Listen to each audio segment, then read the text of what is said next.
कठिन व्रत और उपवास एक बार में उठाकर नहीं करना चाहिए। अगर इच्छा है उस तरह से करने की भी, तो धीरे धीरे करके वहाँ तक पहुँचना चाहिए। एकदम से किसी की तुलना में या किसी के तरीके से करने की ज़रूरत नहीं है। अगर 2-4 साल समय लेकर किसी चीज़ को सीख कर, किसी चीज़ को समझ कर करोगे तो उसमें क्या चला जाएगा।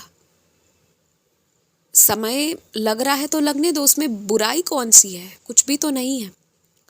और मैं तो अपने बच्चों से कहता हूँ कि तुम उपवास क्यों करते हो, मेरी व्रत कथा पढ़ो, पूजा पाठ कर लो, खाओ भी अन्नदान करो भी, ये चीज़ होनी चाहिए। भूखे क्यों रहना है तुम्हें। मैं तुम्हें भूखा तकलीफ़ में देखकर खुश थोड़ी होने वाला हूँ। मैं तो हमेशा ये कहता हूँ कि भरपेट खाओ, अपने आप को संतुष्ट करो, फिर आराम से बैठकर मेरी पूजा करो, अच्छे से नींद ले लो, उसके बाद आओ, ताकि जब तुम मेरे पास रहो ना तो तुम्हें तुम्हारी शरीर या कोई और चीज़ बुलाए नहीं, तुम्हारा दिमाग भटकाए नहीं, तुम एकदम से मेरे पास रहो, मेरे में लगे रहो। मैं तो बल्कि हमेशा ये बात तुमसे कहता हूँ, तुम ये जानते भी हो। तुम्हें मेरे दर्शन हुए हैं ना, कितनी बार मेरे दर्शन प्राप्त हुए हैं।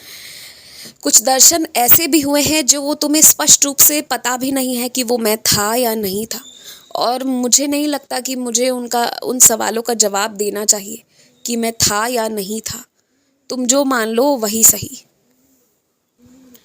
लेकिन एक बात तो है, कुछ लोगों ने मेरी तस्वीरें दिखाकर ये सोचा, ये चाहा कि वो तुम्हें अपनी ओर आकर्षित कर लेंगे और तुम्हारा उनके प्रति विश्वास दृढ़ हो जाएगा। क्योंकि जहाँ तुम मेरी तस्वीर देख लेते हो या जिन्हें तुम साईं भक्त सुन लेते हो, फिर उनके प्रति तुम्हारे मन में अलग भाव होते हैं, सम्मान का भाव होता है। तो वो ना, उन्होंने सोचा कि वो मेरी चित्र लगाकर तुम्हें जो है वो दिखा देंगे कि वो सच्चे व्यक्ति हैं, और इस तरीके से तुम्हारा विश्वास भी जीत लेंगे, और जो वो कुकर्म कर रहे हैं उसे वो जारी रखेंगे। लेकिन मुझे अफ़सोस होता है, तरस आती है उस तरह के विचारधारा वाले लोगों पर कि मेरे बच्चों को मेरी चित्र दिखाकर गुमराह करना चाहते हैं, मगर ये नहीं जानते कि मेरे बच्चों की भक्ति तस्वीर से कहीं ऊपर की है। मैं उनके हृदय में वास करता हूँ, मैं उनके जीवन में वास करता हूँ, मैं उनके हर एक कार्य में वास करता हूँ। मेरे बच्चों को कोई मेरे नाम पर बुद्धू नहीं बना सकता। हाँ, सीधे ज़रूर हैं, 2-4 पल के लिए रुक कर ज़रूर सोचेंगे, पर इस सारी चीज़ को बताकर मैं तुम्हें यही बता रहा हूँ कि तुम अच्छे व्यक्ति हो ना, इसलिए यदि कोई तुम्हारे साथ छल करना चाहेगा ना, तो वो उल्टा उस पर ही भारी पड़ेगा। इसके लिए तुम्हें कभी छल या कपट सीखने की ज़रूरत नहीं है। लेकिन हाँ, पूरे होश हवास में रहो, आसपास क्या चल रहा है ये ज़रूर देखते रहो, ये करना ज़रूरी है। पर हाँ, आसपास क्या चल रहा है जब तक स्पष्ट रूप से मालूम नहीं है, उसकी कोई कहानी या उस पर कोई विचारधारा भी मत बना लो, जब तक पूरा पता नहीं चलता।